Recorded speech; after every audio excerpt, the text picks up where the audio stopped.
আসসালামু আলাইকুম প্রিয় শিক্ষার্থীরা, তোমরা যারা এইচএসসি 26 ব্যাচ আছো তোমাদের সবাইকে ওয়েলকাম জানাচ্ছি আজকের ফিজিক্স ওয়ার্কশপ ক্লাসে।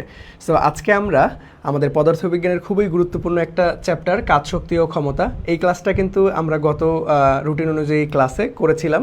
সো অল্প একটু করার পরে দ্যাট মিনস আমরা প্রায় আধা ঘন্টা বা 40 মিনিট ক্লাস করার পরেই আমাদের হচ্ছে বিদ্যুৎ সংযোগ চলে যায় বৃষ্টির কারণে।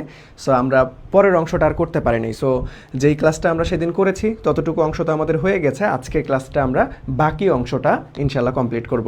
সো সবাই একটু দ্রুত লাইভ ক্লাসে যুক্ত হয়ে যাও। ইতিমধ্যে যারা যুক্ত হয়ে গিয়েছো তারা একটু ভাইয়াকে কমেন্ট সেকশনে জানাও যে ভাইয়া সব কিছু ঠিকঠাক আছে কিনা, তোমরা পারফেক্টলি দেখতে এবং শুনতে পাচ্ছ কিনা। ওকে, সো আমরা খুব দ্রুততার সময়ের মধ্যে আমাদের আজকের কাঙ্ক্ষিত ক্লাসটা শুরু করে দেব। সো সবাই আমাকে একটু কনফার্ম করো যে ভাইয়া তোমরা পারফেক্টলি দেখতে এবং শুনতে পাচ্ছ কিনা, ওভারঅল সব কিছু ঠিকঠাক আছে কিনা। এই কাজ শক্তি ক্ষমতা অধ্যায় থেকে এইচএসসি পরীক্ষায় কিন্তু তোমার পরীক্ষায় প্রশ্ন আসবেই, সেটা এমসিকিউ হোক বা সিকিউ হোক, 100% শিওর থাকা আসবেই। এবং কোন কোন টপিকগুলোতে তোমাদের সব থেকে বেশি ঝামেলা লাগে যে ভাইয়া আমাদের হচ্ছে ওই যে কুয়ার ম্যাথ, ভরকেন্দ্রের সরণ দিয়ে যেগুলো করতে হয়, কুয়া আসতে পারে, অথবা কাঠি, একটা কাঠিকে সমান্তরাল থেকে আলটিমেটলি লম্বভাবে দাঁড় করায় দিলে কৃত কাজ কত হবে, এই ধরনের প্রবলেমে। তাছাড়াও graph related problem, percentage related problem, এইখানে কিন্তু বেশ কনসেপচুয়াল কিছু প্রশ্ন থাকে যেটা বারবার এইচএসসি পরীক্ষায় আসতে দেখা যায় এবং বারবার সিকিউতে আসে। ধরো কুয়ার ম্যাথ, অথবা হচ্ছে দালান তৈরির ম্যাথ, অথবা একটা কাঠিকে তুমি শোয়ানো অবস্থা থেকে দাঁড় করাই দিচ্ছে তাহলে কত কাজ হবে। সো এই ধরনের ম্যাথ অলওয়েজ কিন্তু বোর্ড পরীক্ষায় আসে। সো আজকে আমরা একদম খুব সুন্দরভাবে প্রত্যেকটা টপিক তোমাদেরকে দেখাই দেবো ইনশাল্লাহ। আশা রাখি যে আজকের ক্লাসটা করার পরে তোমাদের এই যে ভরকেন্দ্রের সরণ কোথায় কীভাবে ইউজ করতে হবে, কাঠির ম্যাথ কীভাবে করতে হবে, কীভাবে স্তম্ভ তৈরি করে আলটিমেটলি যখন আমরা দালান তৈরি করি যে একটার উপর আর একটা ইট দিয়ে আমরা স্তম্ভ তৈরি করলে আমাদের কৃত কাজ কত হবে, এই ধরনের সকল জোস কনসেপ্ট তোমাদের আজকে একদম খুব সুন্দর ক্রিস্টাল ক্লিয়ার হয়ে যাবে ইনশাআল্লাহ, যেগুলো তোমরা এতদিন ভয় পাও বা এতদিন আলটিমেটলি হচ্ছে তোমাদের বেসিক একটু দুর্বল ছিল যে ভাইয়া কখন কোথায় কীভাবে ইউজ করবো, এগুলোই একটু ঝামেলা হয়। সো আজকের ক্লাসটা আমি খুব সুন্দরভাবে এই টপিকগুলোতেই বেশি জোর দিব যেগুলো তোমাদের সব থেকে বেশি ঝামেলা হয়। ওকে, সো আমি আর বেশি কথা বলবো না, আমরা আজকের কাঙ্ক্ষিত ক্লাসটা শুরু করে দিব। সো সবাই আমাকে একটু জানাও যে ভাইয়া সব কিছু পারফেক্ট আছে কিনা, সব কিছু পারফেক্ট আছে কিনা। আমি ক্লাসের উপস্থিতি দেখে একটু আন্দাজ করতে পারতেছি যে ভাইয়া তোমাদের হয়তো ঈদের আমেজ চলে আসছে, তাই না? সো অনেকেই আসো যে ভাইয়া ঈদের ছুটিতে আলটিমেটলি হচ্ছে অলরেডি ঈদের ছুটি কাটানো শুরু করে ফেলছো। আমি আসলে কনফিউশনে ছিলাম যে আজকের ক্লাসটা কি আমি আসলে নিব, কন্টিনিউ করবো, পোলাপাইন কি ক্লাস করবে। সো আমি যে সন্দেহটা করছিলাম সেই সন্দেহটাই আসলে সত্যি হলো। আমি ক্লাসে আলটিমেটলি হচ্ছে তোমাদের অ্যাটেন্ডেন্স দেখে আমি আজকে একটু হতাশ হয়ে যাচ্ছি যে তোমাদের এই অবস্থা কেন। আমি মনে মনে ভাবতেছিলাম যে এইরকমটাই হইতে পারে, কারণ আলটিমেটলি পোলাপাইন ঈদের আমেজ এখন অলরেডি শুরু হয়ে গিয়েছে। সো আচ্ছা, সমস্যা নাই, যারা আসো তাদেরকে নিয়ে আজকে খুব সুন্দরভাবে ক্লাস করে নিব, ওকে। আর যারা পরবর্তীতে যুক্ত হবা বা লাইভে না থেকে তোমরা রেকর্ড করবা, কোনো সমস্যা নাই, তোমরা খুব মনোযোগ দিয়ে করলেই হয়ে যাবে ইনশাআল্লাহ, ওকে। তাহলে চলো আমরা আর বেশি সময় নষ্ট করবো না, আমাদের আজকের কাঙ্ক্ষিত ক্লাসটা শুরু করি। সো সর্বপ্রথম একটা অ্যানাউন্সমেন্ট তোমাদের জন্য। দেখো, আমাদের এই ক্লাসের সম্পূর্ণ ক্লাস পিডিএফটা অর্থাৎ দাগানো স্লাইডটা সম্পূর্ণ তোমাদেরকে দিয়ে দেওয়া হয় প্রত্যেকটা ক্লাস লাইভ শেষেই। সো এই জন্য আমাদের টেলিগ্রাম গ্রুপে যুক্ত হলেই চলবে। সো আমাদের টেলিগ্রাম গ্রুপ দেখবা যে এই ভিডিওর বা এই লাইভের কমেন্ট সেকশনে পিন কমেন্ট করে দেওয়া আছে, সেখানে যুক্ত হয়ে যাবা, ওকে। আর অবশ্যই আমাদের এখন কিন্তু সকল কার্যক্রম, সায়েন্সের সকল কার্যক্রম আমাদের এডুকেশন সায়েন্স থেকে পরিচালিত হচ্ছে, যাতে করে তোমরা সকল ক্লাস, সকল ভিডিও যাতে দ্রুততার সহিত খুঁজে পাও। এডুকেশন সায়েন্স, আর্টস, কমার্স একসাথেই এই পেজে কার্যক্রম চলে। এই জন্য আমরা সায়েন্সটাকে আলাদাভাবে তোমাদের জন্য হচ্ছে এডুকেশন সায়েন্সে কনভার্ট করছি, যাতে করে তোমরা সকল ভিডিও সহজেই খুঁজে পেতে পারো। সো যারা এখনও এডুকেশন সায়েন্সকে ফলো দাও নাই, তারা দ্রুত ফলো দিয়ে যুক্ত হয়ে থাকো আমাদের সাথে, ওকে। আচ্ছা, তাহলে চলো আমরা আজকের ক্লাসে সর্বপ্রথম যে কোশ্চেনটা আছে সেই কোশ্চেনটা নিয়ে কথাবার্তা বলবো। সো সর্বপ্রথম কোশ্চেনটা দেখি আমরা কি বলা আছে, যে ভাইয়া 50 কেজি ভরের বোঝা মাথায় নিয়ে 50 কেজি ভরের বোঝা মাথায় নিয়ে 50 কেজি ভরের এক ব্যক্তি, দেখছো? সো বিষয়টা অদ্ভুত হইলেও সত্য যে 50 কেজি ভরের বোঝা মাথায় নিয়ে 50 কেজি ভরের ব্যক্তি আলটিমেটলি কাজ করতেছে। ব্যাপারটা কিন্তু একটু প্যাথেটিক, তাই না? যে ওর ভরই 50 কেজি, আবার ওই নিচে আবার বোঝা 50 কেজি, মাথা নষ্ট, ঠিক আছে? সো দেখো, 50 কেজি ভরের বোঝা মাথা নিয়ে 50 কেজি ভরের এক ব্যক্তি খাড়া দেয়ালের সাথে 60 ডিগ্রি কোণে, খাড়া দেয়ালের সাথে 60 ডিগ্রি কোণে 4 মিটার দীর্ঘ মই বেয়ে নিচে নামলে কাজের পরিমাণ কত হবে? নিচে নামলে কাজের পরিমাণ কত হবে, এটা তোমাকে বের করতে বলছে, ওকে। সো এই ধরনের প্রবলেমগুলোতে আমরা একটু ডায়াগ্রাম অঙ্কন করে নিলে আমাদের খুব সুবিধা হবে। দেখো, আমরা এখানে দেয়ালের সাথে, কার সাথে বলছে ভাই? দেয়ালের সাথে। সো দেয়ালের সাথে যদি 60 ডিগ্রি কোণে থাকে, তার মানে এটা হচ্ছে আমাদের 60 ডিগ্রি কোণ, তাই না? তাহলে দেখো, এই যে এইটা হচ্ছে ছাদ আর এইটাই হচ্ছে সেই মইটা। সো আমরা যদি একটু চিত্র অঙ্কন করে নিই, তাহলে বিষয়টা আমাদের বুঝতে সুবিধা হবে, ওকে। আচ্ছা, সো বিষয়টা বুঝতে সুবিধা হবে। তাহলে দেখো, দেয়ালের সাথে আমাদের কোণ, দেয়ালের সাথে কোণ, সরি, তাহলে আমরা এই যে এই কোণটা তো না, আমাদের দেয়ালের সাথে যেহেতু কোণ বলছে, তাহলে আলটিমেটলি আমরা কোণ, দেখো এই কোণটাকে আমরা বলবো হচ্ছে দেয়ালের সাথে কোণ, কারণ এটাই তো আমাদের দেয়াল, তাই না? এটাই আমাদের দেয়াল আর এটা হচ্ছে আমাদের ভূমি। তাহলে দেখো, আমি একটু নোট করে দিই তোমাদেরকে, এটা হচ্ছে ভূমির সাথে কোণ, যদি পরীক্ষার প্রশ্ন বলে যে ভাই ভূমির সাথে কোণ, আর এটা তাহলে কি? দেয়ালের সাথে কোণ, দেয়ালের সাথে কোণ, ওকে। সো তাহলে আমাদের পরীক্ষার প্রশ্নে কি বলছে? দেয়ালের সাথে 60 ডিগ্রি কোণ, তার মানে এইটা হচ্ছে 60 ডিগ্রি। তাহলে দেখো ভাইয়া, এইটা হচ্ছে 90 ডিগ্রি, তাহলে এইটা কত হবে? ত্রিভুজের 3 কোণের সমষ্টি কত থাকে? ত্রিভুজের 3 কোণের সমষ্টি থাকে হচ্ছে 180 ডিগ্রি। তাহলে আমাদের কত হবে? 6, 7, 8, 9, দ্যাট মিনস আমাদের হচ্ছে 30 ডিগ্রি, ওকে। আচ্ছা, তাহলে এখন এই মইটার দৈর্ঘ্য কতটুকু দেওয়া আছে ভাইয়া? 4 মিটার, তাহলে এতটুকু হচ্ছে আমাদের 4 মিটার, ওকে। তাহলে এখন আমাকে বলছে যে ভাইয়া কাজের পরিমাণ কত? তাহলে আমরা কি জানি? W = F.S, তাই না? তাহলে এখন আমাদের এই এফ এর মান কোথাও দেওয়া আছে? দেখো তো, এফ এর মান কোথাও দেওয়া নেই, তাহলে ভর আছে, তাহলে এফকে ভাঙাইতে হবে, তাহলে mgs, ওকে। তাহলে এখন এম এর মান কত ভাই? শুধু 50 কেজি না, দেখো এইখানে ধরো আলটিমেটলি কি আছে, যে ভাইয়া একজন কি বোঝাবে মাথায় নিয়ে খাড়া উপরের সাথে মইবে নিচে নামতেছে। তাহলে ধরো এইখানে একজন ব্যক্তি ছিল, এর ভর এবং এই তো বোঝা সহ নামছে, তাই না? তাহলে আমরা কি করব? আমরা একে বোঝা সহ নিতে হবে, তার মানে এই দুইটা ভর যোগ করে দিতে হবে। তাহলে 50 + 50, 50 + 50 আমরা যোগ করলাম ইন্টু 9.8। এখন স্মরণ কতটুকু হয়েছে সেটা তোমাকে বের করতে হবে। তাহলে স্মরণ, দেখো স্মরণ কীভাবে আমরা বের করতে পারি? খুব সহজেই, যে ভাইয়া আমরা যে আদি পজিশন এবং শেষ পজিশনের একদম ন্যূনতম দূরত্বটাকেই আমরা স্মরণ বলতে পারি, একদম শর্টকাটে, ওকে। তাহলে দেখো, আমাদের প্রথমে ব্যক্তিটা কোথায় ছিল? এইখানে। সো আমি যদি কালারটা চেঞ্জ করি তাহলে তোমাদের বুঝতে সুবিধা হবে। প্রথমে ব্যক্তিটা ছিল এইখানে, তারপরে দেখো এইখানে আসছে। তাহলে দেখো তো, আমি যদি তোমাকে এইখানে একটা ডট ডট চিহ্ন দিয়ে বোঝাই যে ভাইয়া এই দূরত্বটা, দেখো এইখান থেকে এই দূরত্বটা, দ্যাট মিনস এই যে এই দূরত্বটা এস, আর এই দূরত্বটা যদি আমি এইখানে একটা ডট দিয়ে বোঝাই, তাহলে এই দূরত্বটা এস, একই না ভাইয়া? তাহলে এই দুইটা, এই ততটা একই, তার মানে এই যে আদি পজিশন এবং শেষ পজিশন, তাহলে এইখান থেকে আমাদের এই ডিস্টেন্সটাই হচ্ছে আমাদের কি হবে ভাই? স্মরণ হবে, তাই না? আচ্ছা, তাহলে এখন দেখো, আমরা এইখান থেকে স্মরণটা যদি বের করতে চাই, তাহলে আমাদের কি নিতে হবে? যে ভাইয়া এই কোণটাকে যদি আমরা নেই, দেখো sin 30 degree, sin 30 degree equal to আমরা কি লিখতে পারবো ভাইয়া? সাইন লম্ব বাই অতিভুজ, তাহলে লম্ব হচ্ছে এস আর অতিভুজকে এই যে 4 মিটার, এই যে 4 মিটার ভাইয়া, এই যে এটাই তো অতিভুজ। তাহলে এইখান থেকে খুব অনায়াসে এস এর মান বের হয়ে যাবে, তার মানে 4 × sin 30 ডিগ্রি, 4 × sin 30 ডিগ্রি। তাহলে দেখো এইখানে আমরা তাহলে এস এর মান বসাই দেই, 4 × আমাদের sin 30 ডিগ্রি, কত ভাইয়া? sin 30 degree. তাহলে এখন এটাকে জাস্ট ক্যালকুলেশন করলে আমাদের অ্যান্সার চলে আসবে। তো সবাই একটু ক্যালকুলেশন করে উত্তর দেওয়ার ট্রাই করো দেখি, সবাই একটু ক্যালকুলেশন করে উত্তর করার ট্রাই করো দেখি যে ভাইয়া এটা কি হবে আমাদের, এটা কি হবে বলেন তো দেখি, এটা কি হবে, এটা কি হবে বলেন। দেখেন ক্যালকুলেশন করলে আমরা পেয়ে যাব 1960, ক্যালকুলেশন করলে আমরা পেয়ে যাব ভাইয়া 1960, তার মানে ফ্যান্টাস্টিকভাবে আমাদের খ নাম্বারটা রাইট অ্যান্সার হচ্ছে। ওকে, সো এটা কিন্তু বেশ ইন্টারেস্টিং একটা প্রশ্ন। তোমাকে দেখো এইখানে তুমি যদি ধাপ করে এই 60 ডিগ্রি বসাই দাও তাহলে কিন্তু ভুল হয়ে যাবে। দেখো পরীক্ষায় কিন্তু 60 ডিগ্রি বলা আছে, বাট আমরা 30 ডিগ্রি বসাইছি কেন? কারণ আমরা এই এস এর মান বের করার জন্য এটা যেহেতু 60, এটা যেহেতু 90, তাহলে এই ত্রিভুজটার কোণ বের করে নিছি যে এই কোণটা কত 30, তাহলে এইখান থেকে আমরা খুব সহজেই এই আমাদের স্মরণের মান খুব সহজেই বের করতে পারবো যদি আমরা এইখান থেকে ত্রিকোণমিতিক এই সাইন অনুপাতটা নিয়ে কাজ করি। ওকে, সো এই ধরনের প্রবলেমে আমরা কি করব ভাইয়া, আমরা একদম ভেঙে ভেঙে চিত্র অঙ্কন করে করে দেখাই দিলাম যাতে করে তোমাদের বুঝতে সুবিধা হয়, কোনো অসুবিধা না থাকে। ওকে, আচ্ছা তাহলে আমরা সবাই বুঝতে পারছি কিনা, ক্লিয়ার কিনা আমাকে একটু বলো তো দেখি। আমরা সবাই বুঝতে পারছি কিনা, ক্লিয়ার কিনা আমাকে একটু বলো। আমরা সবাই বুঝতে পারছি কিনা, ক্লিয়ার কিনা আমাকে একটু বলো। দেখো আমি আবার একবার রিকল করে দিচ্ছি, যেহেতু অনেকে একটু দেরি করে আসছো, আর আমি জানতাম আজকের ক্লাসে আলটিমেটলি একটা অঘটন ঘটতে পারে। তোমরা অনেকেই হচ্ছে ছুটিতে চলে গেছো, হয়তো ঈদের আমেজ শুরু হয়ে গেছে, এই জন্য আজকের অ্যাটেন্ডেন্স খুবই কম।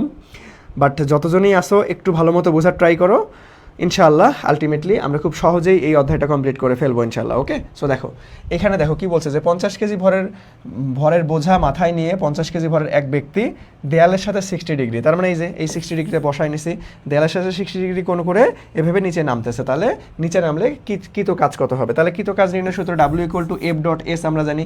তাহলে যেহেতু বলের মান নাই, তাহলে ভরের মান আছে, তার মানে আমরা F কে ভাঙাই, F=mg লেখা যায়, এমজি বসাই দিছি, আর এস, তাহলে এম এর জায়গায় দেখো ব্যক্তির ভর কি শুধুমাত্র এখানে বসাবো না, কারণ ব্যক্তি আর ব্যক্তির বোঝা দুইটাই কিন্তু নিচে নামছে। ধরো ওর মাথায় একটা বোঝা ছিল, ওই বোঝা সহ নিচে নামছে, তার মানে দুইটাকেই আমাকে যোগ করে দিতে হবে। তাহলে যোগ করলাম 9.8, আর এইখানে এই যে স্মরণের মানটা আমরা বের করে নিলাম। তাহলে দেখো স্মরণ কোথায়, তাহলে এই যে এতটুকু এইখান থেকে এই পর্যন্ত, কারণ আদি পজিশন শেষ পজিশন এইখানে আসছে, তাহলে ন্যূনতম দূরত্ব আদি পজিশন এবং শেষ পজিশনের ন্যূনতম দূরত্বটাকে আমরা সহজে স্মরণ বলতে পারবো। তাহলে এই লম্বর অংশটুকুর মান কীভাবে বের করবো ভাইয়া? যেহেতু এটা 60 ডিগ্রি, তাহলে এটা হচ্ছে সমকোণী ত্রিভুজ, তার মানে এটা 90 ডিগ্রি, তাহলে এইটাকে আমরা অনায়াসেই 30 ডিগ্রি বলতে পারি। সো এখান থেকে যদি আমরা সাইন 30 নিয়ে কাজ করি, অর্থাৎ সাইন 30 ডিগ্রি, দেখো সাইন মানে কি যে ভাইয়া লম্ব বাই অতিভুজ, তাহলে লম্ব পজিশনে আছে এস, অতিভুজের পজিশনে আছে এই 4 মিটার, কারণ ময়ের দৈর্ঘ্যটা 4 মিটার ছিল। সো এখান থেকে আমরা এস এর মান অনায়াসে বের করে এইখানে বসাই দিলে ক্যালকুলেশন করলে আমাদের অ্যান্সার চলে আসতেছে। সো যারা বুঝো নাই তারা আশা রাখি তোমরা খুব সহজেই বুঝতে পেরেছো। ওকে, যারা বুঝো নাই তারা আশা রাখি তোমরা বুঝতে পেরেছো। দেখো আমি একদম ভেঙে ভেঙে আবার তোমাদেরকে বুঝাই দেওয়ার ট্রাই করছি, একদম ভেঙে ভেঙে আবার তোমাকে বুঝাই দেওয়ার ট্রাই করছি। তো চলো নেক্সটে চলে যাব। সো নেক্সটে দেখো নেক্সট প্রশ্নটা কি বলা আছে ভাইয়া? নেক্সট প্রশ্নটা কিন্তু মারাত্মক ইম্পর্টেন্ট একটা প্রশ্ন। আমি কথা দিচ্ছি আজকের ক্লাসে যেই প্রশ্নগুলো তোমাদেরকে সমাধান করাই দিব না, দেখবে যে এইচএসসি পরীক্ষায় কোনো না কোনো বোর্ডে একদম এই সেম টাইপের হুবহুব এটাও আসতে পারে, অথবা এই সেম টাইপ থেকে প্রশ্ন আসবেই। কারণ আমি বিগত কয়েক বছরের প্রশ্ন অ্যানালাইসিস করে একদম সেরা বাছাইকৃত প্রশ্নগুলোই ক্লাসের জন্য সিলেক্ট করেছি। ওকে, সো দেখো এখানে কি বলছে যে ভাই একটা বস্তুর উপর F = 5x² - x+1 নিউটন মানের একটি পরিবর্তী বল x অক্ষ বরাবর ক্রিয়াশীল, তাহলে যদি বস্তুটি x = 0 মিটার হতে x = 3 মিটার পর্যন্ত স্মরণ ঘটে তবে কৃতকাজ কত? দেখো ভাইয়া কৃতকাজ নির্ণয়ের সূত্র তো অনেকগুলান আছে, তাই না? কৃতকাজ নির্ণয়ের সূত্র, সো বেসিক সূত্রগুলো যদি আমি একটু রিমাইন্ডার দেই, এটা হচ্ছে F.S ছিল, অথবা mgs ছিল, অথবা আমরা লিখতে পারবো mg, আমাদের হচ্ছে mgs cos θ, যেহেতু ডট গুণফল এটাও হয় আমাদের, আবার হচ্ছে আমাদের F.R যদি অবস্থান ভেক্টর আকারে থাকে এটাও লিখতে পারবো আমরা। ওকে, সো এইরকম অনেকগুলান কাজের সূত্র ছিল, তাই না? এরকম অনেকগুলান কাজের সূত্র ছিল। এখন ব্যাপারটা হচ্ছে যে ভাই এইগুলার মধ্যে কি এই কোনো সূত্র পড়বে এইখানে? না। দেখো এটাকে কি বলতেছে দেখো তো, এই দেখো বল একটা সমীকরণ আকারে আছে, বল কিন্তু এক্স্যাক্ট মান নাই। দেখো বল ভেক্টর ফরম্যাটেও নাই যে ভাইয়া 5i plus something J plus something K, vector ফরম্যাটেও নাই, আবার নির্দিষ্ট 20 নিউটন 30 নিউটন 40 নিউটন এরকম এক্স্যাক্ট কোনো মানও নাই, ডিরেক্ট একটা সমীকরণ আকারে আছে। যখনই তুমি সমীকরণ আকারে দেখবা তখনই তোমাকে মনে রাখতে হবে এটা কোন বল বোঝাচ্ছে। দেখো দুইটা স্মরণ বোঝাচ্ছে, দেখো এই যে x = 0 পজিশন থেকে x = 3 পজিশন, তাহলে তোমাকে প্রশ্ন দেখে বুঝতে হবে যে ভাই এটা পরিবর্তনশীল বল দ্বারা কৃতকাজ বের করতে বলছে। পরিবর্তনশীল পরিবর্তনশীল বল দ্বারা কৃত কাজ, বল দ্বারা কৃত কাজ। এখন ভাইয়া কিভাবে বুঝলাম, কারণ এই যে এক্স একটা সমীকরণ আকারে আছে, কোনো ভেক্টর ফরম্যাটে নাই, এক্সাক্ট মানও নাই, আবার দুইটা সরণ দেওয়া আছে, এক পজিশন থেকে আরেক পজিশনে গেছে। তাহলে পরিবর্তনশীল বল দ্বারা কৃত কাজ, তাহলে পরিবর্তনশীল বল দ্বারা কৃত কাজের সূত্র কি ভাইয়া? খুবই স্ট্যান্ডার্ড একটা সূত্র, যে ভাইয়া W equal two integration of আমাদের এক্স আই ইনিশিয়াল সরণ, এক্স এফ ফাইনাল সরণ, এফ এক্স আর হচ্ছে ডিএক্স, মানে ইন্টিগ্রেশন করতে হবে আমাদের। তাহলে এইখান থেকে আমরা এক্স আইটা কি ওই যে 0 পজিশন থেকে 0 মিটার থেকে 3 মিটার পর্যন্ত যাবে, আর এফ এর সমীকরণটা কি আছে ভাইয়া? এফ এক্সটা দেওয়া আছে 5x square minus x plus one, এখানে ব্র্যাকেট ক্লোজ করে দিয়ে আমরা ডিএক্স, এক্সের সাপেক্ষে এখন ইন্টিগ্রেশন করতে হবে। দেখো এটা কিন্তু বেশ গুরুত্বপূর্ণ একটা প্রশ্ন ভাইয়া, এটা বেশ গুরুত্বপূর্ণ একটা প্রশ্ন। এটা কি বেশ গুরুত্বপূর্ণ একটা প্রশ্ন? আমরা দেখতে পাচ্ছি যে ভাইয়া ফিজিক্সে আমাদেরকে একটু উচ্চতর গণিতের হেল্প নিতে হবে। তাহলে দেখো এখানে আমরা যদি ইন্টিগ্রেশন করে দেই, তাহলে এখান থেকে কি পাচ্ছি ভাইয়া? যে ভাইয়া সহগ তো চেঞ্জ হয় না, তাহলে x cube divided by 3 minus x square divided by 2 plus হচ্ছে আমাদের কত চলে আসতেছে এক্স, তাহলে ব্র্যাকেট ক্লোজ 0 3। দেখো আমরা এখানে ইন্টিগ্রেশন একদম সিম্পল সূত্র ইউজ করছি, x to the power n কে এক্সের সাপেক্ষে ইন্টিগ্রেশন করলে x to the power n plus 1 divided by n plus 1, এটা তো আমরা সবাই উচ্চতর গণিতে পড়ছি তাই না? সো এখন সেইভাবেই করে দিছি আমরা, জাস্ট দেখো 5টা থেকেই আছে, তাহলে এক্স টু দি পাওয়ার 2 ছিল, তাহলে কিউব ডিভাইডেড বাই আমাদের হচ্ছে 3 চলে আসলো, এক্সকে এক্স স্কোয়ার ডিভাইড বাই 2 আর 1কে ইন্টিগ্রেশন করলে আমরা এক্স পাচ্ছি। সো এখন আমরা কি করব? লিমিটের মান বসাই দেবো, আপার লিমিট মাইনাস লোয়ার লিমিট, আপার লিমিট মাইনাস লোয়ার লিমিট, তাই না? তাহলে দেখো এখন আমরা 5 আপার লিমিট কত 3, তাহলে এক্স এর চলকের জায়গায় 3 বসাই দেবো, তাহলে 3 cube divided by 3 minus 3 square divided by 2 plus হচ্ছে 3, এখানে ব্র্যাকেট ক্লোজ করে দিলাম, মাইনাস লোয়ার লিমিট। সো আবার চলকের জায়গায় তুমি লোয়ার লিমিট বসাবা, লোয়ার লিমিট কি? লোয়ার লিমিট ভাই 0, তার মানে তোমাকে এখানে কিচ্ছু বসানোর দরকার নাই, সবগুলোর সাথে 0 আছে, তাহলে 0-এর সাথে যাই গুণ করে না কেন 0ই আসবে, তাহলে এতটুকু ক্যালকুলেশন করলেই আমাদের রাইট অ্যান্সার চলে আসবে। ওকে, সো এটাকে যদি এখন আমরা ক্যালকুলেটর দ্বারা ক্যালকুলেট করি ভাইয়া, এটাকে যদি আমরা ক্যালকুলেটর দ্বারা ক্যালকুলেট করি তাহলে আমাদের অ্যান্সার চলে আসবে। তাহলে দাঁড়াও, সো এটাকে যদি আমরা ক্যালকুলেশন করি তাহলে দেখো এই তো 43.5 চলে আসতেছে, তাহলে 43.5। দেখো এইখানে ভুলে আবার 43 দাগাই দিও না ভাই, তোমাদের তো ক্যালকুলেটর ইউজ করতে দিবে এইচএসসি পরীক্ষায়, সো একদম একুরেট মানটাই তোমাকে দাগাইতে হবে, একুরেট মান। দেখো 43.5 43 দুইটাই অপশনে আছে, তোমার হাতে ক্যালকুলেটর আছে, তাহলে তুমি দেখা মাত্র একদম একুরেট মানটা দাগাইতে হবে, একটু বুঝে শুনে তাড়াহুড়া করা যাবে না, তাড়াহুড়া করতে গেলেই তুমি কিন্তু ভুল করে বসে থাকবা। ওকে, সো এই প্রশ্নটা কিন্তু দেখবা এইটা তোমার শুধুমাত্র নট অনলি এইচএসসি পরীক্ষা, দেখো যশোর বোর্ড 24-এ আসছে, এই প্রশ্নটা তোমার কোথায় কোথায় আসে জানো? এই প্রশ্নটা এডমিশন টেস্টে ফাটায় আসে বিগত কয়েক বছরে, মানে প্রত্যেকটা বিশ্ববিদ্যালয় পরিবর্তনশীল বল দ্বারা কৃত কাজ কিন্তু বের করতে বলছে। দেখো আমি প্রথমে তোমাদেরকে কোন টাইপের প্রশ্ন সমাধান করাই দিয়েছি, এটা অনেক বিশ্ববিদ্যালয় একদম হুবহুব এই টাইপ থেকে বিশ্ববিদ্যালয়ে তুমি প্রশ্ন দেখতে পারবা এইচএসসির পরে। আবার দেখো এই প্রশ্নটা এই টাইপ থেকে 100% শিওর থাকো কোনো না কোনো বিশ্ববিদ্যালয়ে আসবে। তার মানে আমি তোমাদের এই ওয়ার্কশপের ক্লাসগুলোতে একদম সেরা সেরা কোশ্চেনগুলো নিয়েই তোমাদেরকে আলটিমেটলি খুব সুন্দরভাবে প্রিপারেশনটা গুছাই দিচ্ছি, যাতে করে তোমাদের এইচএসসি তো কাভার হবেই হবে, তার পাশাপাশি তুমি অ্যাডমিশন টেস্টেও অন্যদের তুলনায় এগিয়ে থাকবা ইনশাল্লাহ। বুঝতে পারছো? আচ্ছা, তাহলে চলো আমরা নেক্সটে চলে যাব। ওকে, তাহলে নেক্সট কি বলতেছে দেখো তো, নেক্সট কি বলতেছে দেখো, নেক্সট প্রশ্নটা দেখো।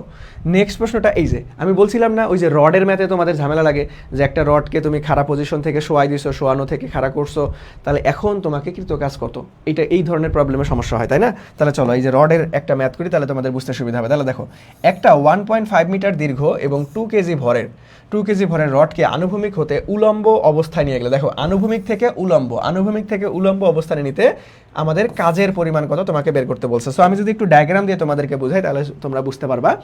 আনুভূমিক পজিশন থেকে উলম্ব করছে, ধরো এটা আমাদের একটা রড, এই যে এটা একটা রড, ঠিক আছে, এটা একটা রড, এরকম এটা ভূমি, তাহলে এটা যদি ভূমি হয় তাহলে একদম আনুভূমিকের সাথে লেগে আছে, ভূমির সাথে লেগে আছে, তাহলে এটাকে আমরা কি করব এখন, এই যে এরকম খাড়া করে দিব, খাড়া করতে আমাদের কাজ বের করতে হবে। সো এই ধরনের প্রবলেমে আমরা সবাই জানি যে ভাইয়া, কমেন্ট চেক করেন। আচ্ছা কমেন্টে কি হয়েছে দেখি, কমেন্ট চেক করব। কি বলছো?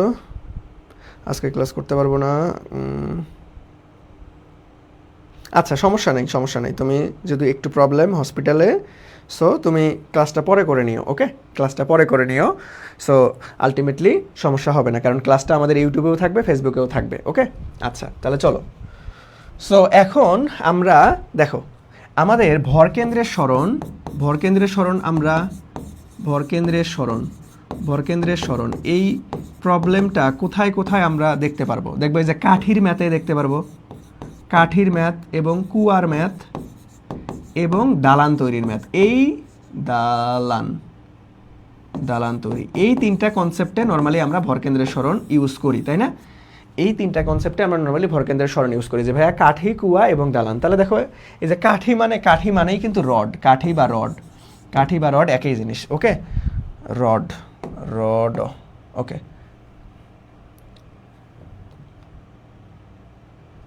ওকে, তাহলে দেখো এখন আমরা এই পজিশন থেকে এই পজিশনে নিয়ে গেছি, তাহলে আমাদেরকে কাজ কত হবে?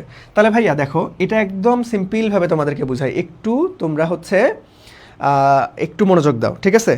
আচ্ছা ইশরাত ভাই আমার কমেন্টে রিপ্লাই দেন। এই তোমার কমেন্টে রিপ্লাই দিছি বাবা, দেখো কমেন্টে রিপ্লাই দিছি, সমস্যা নাই। তাহলে দেখো এখন এই যে একটা শোয়ানো পজিশনকে যদি দাঁড় করাই দেই, তাহলে কিন্তু কাজটা কি হবে? যে ভাইয়া আলটিমেটলি সঞ্চিত, এই দেখো এখানে যদি দাঁড় করাই দিই, তাহলে কোন সার্টেন একটা উচ্চতায় আসছে না? তাহলে উচ্চতায় থাকলে কোন শক্তি থাকে? সঞ্চিত শক্তি। তার মানে তখন আমরা ডাব্লিউ ইকুয়াল টু কি জানি? mgh। বাট এই এইচটা কিন্তু প্রকৃত এইচ না, এখন এই এইচটা হচ্ছে ভরকেন্দ্রের সরণ নিতে হবে। তাহলে দেখো ভরকেন্দ্র ছিল কোথায়? এইখানে। এখন ভরকেন্দ্র কোথায় চলে গেছে? আমি যদি একটু কালারটা চেঞ্জ করি তাহলে তোমাদের বুঝতে সুবিধা হবে। ভরকেন্দ্র ধরো ছিল একদম মিডল পয়েন্টে এইখানে, এখন চলে গেছে এইখানকার মিডল পয়েন্টে। তাহলে আমরা ভরকেন্দ্রের সরণটা, তাহলে আমরা এইচ বার ইকুয়াল টু কি লিখতে পারবো? যে ভাইয়া এতটুকু পুরোটাই যদি এল হয়, দেখো এল এর মান কিন্তু দেওয়া আছে, এল এর মান কত? এই যে 1.5 মিটার দীর্ঘ। তাহলে এটা হয়ে গেছে কি অর্ধেকটা না? তাহলে এখানে হয়ে যাবে L/2। ওকে, যেহেতু আমাদের এখানে কোনো ব্যাসার্ধ নাই, তাহলে L/2। আর যদি ব্যাসার্ধ থাকতো তাহলে আলটিমেটলি ব্যাসার্ধটা বাদ দিয়ে দিতাম। দেখো কেমনে, আমি যদি এটাকে একটু মোটা করে অঙ্কন করি তাহলে তোমাদের বুঝতে সুবিধা হবে। আর এটাকে খাড়া করে দিলাম। ওকে, সো দেখো এই ভরকেন্দ্রটা কিন্তু এইখানে ছিল, তাই না? আর এখন গেছে এইখানে। তাহলে ভরকেন্দ্রের সরণ, প্রকৃতপক্ষে সরণটা যদি বের করতে চাই, তাহলে ভরকেন্দ্রের সরণটা কোথায় গেছে? দেখো এই যে এই পয়েন্ট থেকে এই পয়েন্টে গেছে, তার মানে এই এতটুকু হচ্ছে জাস্ট ভরকেন্দ্রের সরণ। সো এইটা কি? তাহলে এই যে এতটুকু অংশ, এই যে এতটুকু, এই বাকি অংশটুকু, তাহলে দেখো আমি যদি একটু কালার চেঞ্জ করি, তাহলে এই যে এতটুকু অংশ এবং এই এতটুকু অংশ, এটা কি? এই কাঠিটার যদি ব্যাসার্ধ বলা থাকতো, আর এর মান না? তাহলে দেখো যদি ব্যাসার্ধ বলা থাকে, তাহলে এইখানে আমাদের কোনো ব্যাসার্ধ বলা নাই, বাট সামনে কিছুক্ষণ পরে একটা কি ব্যাসার্ধ এলাম ম্যাথ দেখবো আমরা। সো ব্যাসার্ধ যদি থাকে তখন আমরা এইচ বারকে কি করব? যে ভাইয়া আমরা L/2 বা H/2 মাইনাস এই আর করে দিতে হবে যদি ব্যাসার্ধ থাকে। বাট এখানে খুশির সংবাদ ব্যাসার্ধ নাই, তাহলে আমরা কি করব? যে ভাইয়া mg L/2 বা H/2 করে দিব আমরা। ওকে, তাহলে m এর মান কত ভাইয়া? 2 কেজি, g এর মান হচ্ছে 9.8, আর h এর মান কত? এই যে 1.5 ডিভাইডেড বাই 2। দেখো আমাদের এখানে কোনো ব্যাসার্ধ আছে, সো আমরা কিছু বাদ দেওয়া লাগবে না। যদি ব্যাসার্ধ থাকে তাহলে আমরা এই ব্যাসার্ধটা বাদ দিব, আর কিছু না দেওয়া থাকলে কিছু বাদ দেওয়ার দরকার নাই। তাহলে এখন আমরা এটাকে ক্যালকুলেশন করলেই অ্যান্সার চলে আসবে। সো এটাকে আমরা ক্যালকুলেশন করে দেই। সবাই একটু কমেন্ট সেকশনে আমাকে জানাও, সবাই একটু কমেন্ট সেকশনে আমাকে জানাও, সবাই একটু কমেন্ট সেকশনে আমাকে জানাও যে ভাইয়া এটা কি হবে? তাহলে এটা যদি আমরা ক্যালকুলেশন করি, এটাকে যদি আমরা ক্যালকুলেশন করি তাহলে আমরা উত্তর পেয়ে যাব। এটাকে যদি আমরা ক্যালকুলেশন করি তাহলে দেখবা অ্যাপ্রক্সিমেট এই যে 14 দশমিক সামথিং, তাহলে আমাদের দশমিক নাই, তাহলে এই যে 14 ঘরে একটাই অপশন আছে, তাহলে খ নাম্বারটাই রাইট অ্যান্সার চলে আসতেছে। ওকে, খ নাম্বারটাই আমাদের রাইট অ্যান্সার চলে আসতেছে। তো ইশরাত অলরেডি অ্যান্সার করে ফেলছো যে ভাইয়া 14 হবে। ওকে, সো এই প্রশ্নটা কিন্তু মারাত্মক ইম্পর্টেন্ট একটা প্রশ্ন। এটা নর্মালি হচ্ছে তোমাদের কি এইচএসসিতে আসে, এইখান থেকে এমসিকিউ আসে, আবার সিকিউ আসে। এইখান থেকে এমসিকিউ সিকিউ দুইটাই আসে, এমসিকিউ সিকিউ দুইটাই আসে, একটু মাথায় রাখতে হবে। ওকে, সো আমরা নেক্সটে আসি। দেখো এই যে এই প্রবলেমটাতে আমরা ওই যে ব্যাসার্ধর কথা বললাম না, এই ব্যাসার্ধর কথাটা কাজে লাগবে। সো আমরা একটু প্রশ্নটা মনোযোগ দিয়ে পড়ি। প্রশ্নটা অনেক বড়, দেখে ভয় পাওয়া যাবে না, ঠিক আছে? অলরেডি তোমাদেরকে কনসেপ্ট আমি শিখাই ফেলছি। সো দেখো একটা কাঠের ব্লকের দৈর্ঘ্য, তাহলে একটা কাঠের ব্লকের দৈর্ঘ্য, প্রস্থ এবং উচ্চতা সবই দেওয়া আছে। ওকে, এবং এর ভরও দেওয়া আছে। তাহলে ওই কাঠের ব্লকের দৈর্ঘ্য আনুভূমিক অবস্থা থেকে উলম্ব অবস্থায় নিতে, তাহলে আনুভূমিক অবস্থা থেকে উলম্ব অবস্থায় নিতে কাজের পরিমাণ কত? ভাই সেম জিনিস। দেখো এই যে এরকম আনুভূমিক অবস্থায় ছিল, এখন উলম্ব অবস্থায় আছে। তাহলে দেখো এটার আসলে তোমাকে দৈর্ঘ্য প্রস্থ উচ্চতা সবই দেওয়া আছে, তাহলে উচ্চতাটা দেখো, যখন আনুভূমিক অবস্থায় শোয়ানো অবস্থায় আছে, তাহলে উচ্চতাটা কি কোথায়? উচ্চতাটা কোথায় ভাইয়া? দেখো আমি যদি বলি, তাহলে এই যে এতটুকু হচ্ছে আমাদের উচ্চতা, এই যে এতটুকু উচ্চতা। তাহলে উচ্চতা কত দেওয়া আছে? দেখো তো উচ্চতা দেওয়া আছে কত? ওই যে উচ্চতা 0.006, তাহলে 0.06 মিটার। তাহলে দেখো এখন আমাদের এখান থেকে ভরকেন্দ্রের সরণ বের করতে হবে। তাহলে এইখানে মিডল পয়েন্টে যাবে, আর আগে ছিল এইখানে, তাহলে এইটাকে এই পাশে নিয়ে আসতে পারি, তাহলে এই যে এতটুকু হচ্ছে আমাদের ভরকেন্দ্রের সরণ। ওকে, তাহলে ভাই এখন বলো তো দেখি যে ভাইয়া এখানে কি আমাদের ব্যাসার্ধ আছে কি নাই। দেখো উচ্চতা যেহেতু আছে, তাহলে উচ্চতা থেকে আমরা ব্যাসার্ধ বের করতে পারবো না, কারণ উচ্চতাটার অর্ধেক করে দিলেই তো আমাদের কি হবে ভাই, উচ্চতাটার অর্ধেক করে দিলেই আমাদের কি হবে, উচ্চতাটার অর্ধেক করে দিলে আমরা ব্যাসার্ধর মান পাবো। দেখো এটাকে যদি আমরা 2 দ্বারা ভাগ করি, এটাকে যদি আমরা 2 দ্বারা ভাগ করি, তাহলেই তো এই যে এতটুকু ব্যাসার্ধের মান পেয়ে যাব, তাই না? তাহলে আর ইকুয়াল টু কী হবে 0.06 ডিভাইডেড বাই 2, দ্যাট মিনস আমাদের 0.03 পেয়ে যাচ্ছি আমরা। ওকে, তাহলে এই দেখো এইখান থেকে কিন্তু আমরা ব্যাসার্ধর মান পেয়ে গেছি। তাহলে চলো আমরা জানি কি যে ভাইয়া কাঠিকে mg/h বার, তাহলে হচ্ছে mg আমাদের h/2 মাইনাস হচ্ছে r। তাহলে এখন m এর মান কত ভাইয়া, ওই যে 2 কেজি 9.8, আর এইখানে বলো তো দেখি এইচ এর মান কত হবে ভাইয়া, এইচ এর মান কত হবে বলো তো দেখি, এইচ এর মান কত হবে দেখো, বলো এখানে দৈর্ঘ্যটা কত, এখানে দৈর্ঘ্যটা কত ভাইয়া, দৈর্ঘ্যটা কত, দেখো এই যে এই পুরো কাঠিটার দেখো একটা ব্লকের পুরাটার দৈর্ঘ্য কত ছিল 0.24, তাহলে 0.24 ডিভাইডেড বাই 2 মাইনাস আমাদের কত চলে আসতেছে, আর আর এর মান তো আমরা আগেই বের করে নিয়েছি 0.03। সো এটাকে ক্যালকুলেশন করে দাও, যা আসবে তাই উত্তর। ওকে, এটাকে ক্যালকুলেশন করে দাও ভাইয়া, যা আসবে তাই উত্তর। এটাকে ক্যালকুলেশন, চলো আমরা ক্যালকুলেশন করি। তাহলে দেখো এখানে কি আসতেছে যে ভাইয়া 0.24 ডিভাইডেড বাই 2 মাইনাস আমাদের 0.03 ইন্টু অবস্থায় আসবে 9.8 ইন্টু আমাদের 2, তাহলে এখান থেকে আসতেছে 1.764 কোথায় আছে দেখো তো 1.764, এই তো আমাদের খ নম্বরটা রাইট আনসার। এটা সিলেট বোর্ড 2023-এ আসা প্রশ্ন, খুবই গুরুত্বপূর্ণ একটা প্রশ্ন। ওকে, খুবই গুরুত্বপূর্ণ একটা প্রশ্ন। সবাই 100% ক্লিয়ারলি বুঝতে পারছো কিনা আমাকে একটু বলো, সবাই 100% ক্লিয়ারলি ভাইয়া বুঝতে পারছো কিনা আমাকে একটু বলো। দেখো সো যখন ব্যাসার্ধ থাকবে তখন আমাকে ব্যাসার্ধটা বাদ দিতে হবে, আর ব্যাসার্ধ না থাকলে তো কিচ্ছু করার নাই ভাই, ব্যাসার্ধ বাদ দেওয়ারও দরকার নাই। বাট নর্মালি প্রকৃত ভরকেন্দ্রের সরণ কিন্তু কোথায় হয়েছে, এইটাই কিন্তু প্রকৃত ভরকেন্দ্রের সরণ, এতটুকু থেকে এতটুকু। আর যদি ব্যাসার্ধ না দেওয়া থাকে তখন আমরা এই যে লাস্ট বর্ডার থেকে এখানে আসলে ধরে নেই, কারণ কিচ্ছু করার নাই, কারণ ব্যাসার্ধই দেওয়া নাই। আর যখন ব্যাসার্ধ দেওয়া থাকবে তখন আলটিমেটলি ব্যাসার্ধটা অবশ্যই বাদ দিতে হবে, কারণ প্রকৃত ভরকেন্দ্রের সরণ দেখো এই যে এতটুকুই কিন্তু প্রকৃত ভরকেন্দ্রের সরণ, এইখান থেকে এইখানে চলে গেছে। ওকে, আচ্ছা এইখানে কি মিশে গেল কেন, তাহলে এটা কত পাইছিলাম জানি 0.03। ওকে, আচ্ছা তাহলে চলো আমরা নেক্সটে চলে যাবো ভাইয়া। দেখো নেক্সট এই যে দালান তৈরির ম্যাথ, তোমরা অনেকেই ভয় পাও এই ম্যাথে। সো আজকে তোমাদের একটা স্পেশাল টেকনিক দেখাই দিব বা স্পেশাল সূত্র দেখাই দিব, এই ধরনের ম্যাথ তুমি দেখা মাত্রই উত্তর করতে পারবা। সো চলো আমরা আগে প্রশ্নটা মনোযোগ দিয়ে পড়ি। দেখো 5টি ঘন আকৃতির পাথর, এই ঘন আকৃতি মানে কি, ঘন ঘন ঘন সবগুলাই সমান কিন্তু। সো ঘন আকৃতির পাথর খণ্ডর আয়তন দেওয়া আছে কত ভাইয়া 0.216 মিটার কিউব, ভর দেওয়া আছে কত ভাইয়া 300 কেজি। এদের একটির উপর আরেকটি রেখে স্তম্ভ তৈরি করে আমাদের কৃত কাজের পরিমাণ কত, দেখো তার মানে দেখো এই যে এরকম ঘন আকৃতির ইট আছে, ধরো পাথর, এটার উপর একটা, এটার উপর একটা, এটার উপর একটা, এটার উপর একটা, এরকম কয়টা রাখছে 5টা, কয়টা 1টা 2টা 3টা 4টা 5টা রাখছে। এখন তোমার কাজ W equal two what. So এরকম একটার উপর আরেকটা, এরকম যদি একটার উপর একটা তোমার যদি বলা থাকে যে ভাইয়া এরকম করে সাজাইছি, তাহলে আমার কাজের পরিমাণ কত, তাহলে আমরা কি করব, এখানে যদি আমরা বলি যে ভাই একটার উপর একটা এভাবে যদি আমরা সাজাই, তাহলে আমাদের কৃত কাজের পরিমাণ কত, এভাবে যদি সাজাই তাহলে আমরা লিখতে পারবো W ইকুয়াল টু আমাদের mgh n into n-1 divided by 2। Just এখানে আমরা ফেলাই দিব, আমাদের অ্যান্সার চলে আসবে, ভাইয়া। ওকে, জাস্ট এখানে আমরা ফেলাই দিব, আমাদের অ্যান্সার চলে আসবে। বুঝতে পেরেছেন? জাস্ট আমরা কি করব ভাই, এখানে এই সূত্রটা মনে রাখবা। এখানে কি করব ভাইয়া, সূত্রটা জাস্ট মনে রাখবো, আমাদের অ্যান্সার চলে আসবে। তাহলে দেখো আমরা মান বসাই দিব। এই এইচটা কি, দেখো এই এইচটা কিন্তু এখানে প্রকৃত উচ্চতা, তাহলে দেখো প্রকৃত উচ্চতা, তাহলে দেখো এইখানে আমাদের আয়তন দেওয়া আছে।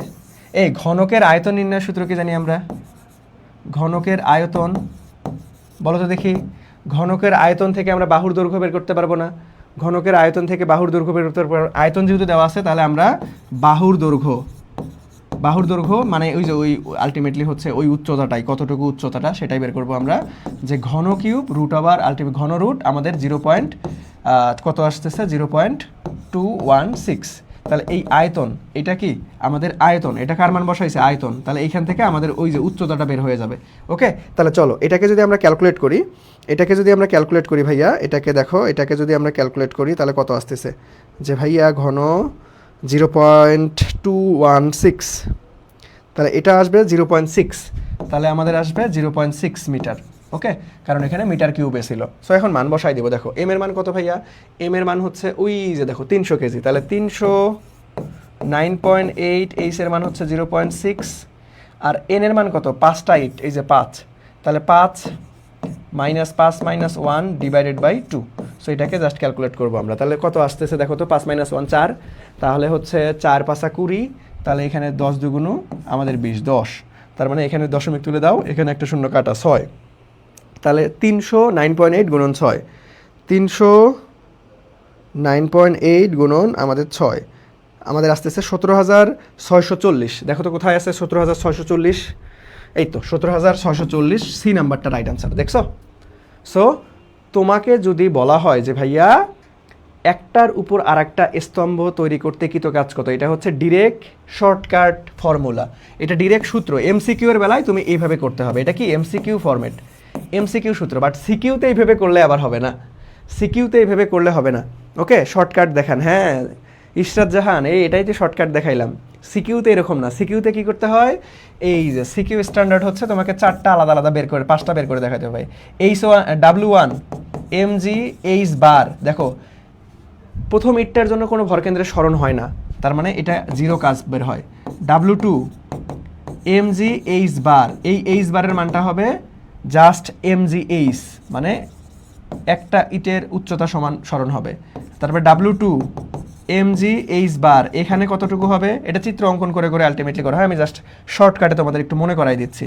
তাহলে mg এখানে হবে 2h পরিমাণ, W3 এর বেলায় হবে আমাদের mg3h, আমাদের হচ্ছে কত, এটা তো 3 ছিল, এটা 4 হবে, তাহলে এটা হচ্ছে 3h, আর W5 এর বেলায় হবে mg4h। দেখো এটা শর্টকাটে মনে রাখার কি ওয়ে জানো, তুমি যদি চিত্র না অঙ্কন করেও শর্টকাটে মনে রাখতে চাও, যে ভাইয়া দেখো W1 এর বেলায় অলওয়েজ শূন্য কাজ হবে, কারণ কি এখানে ভরকেন্দ্রের স্মরণই হবে না।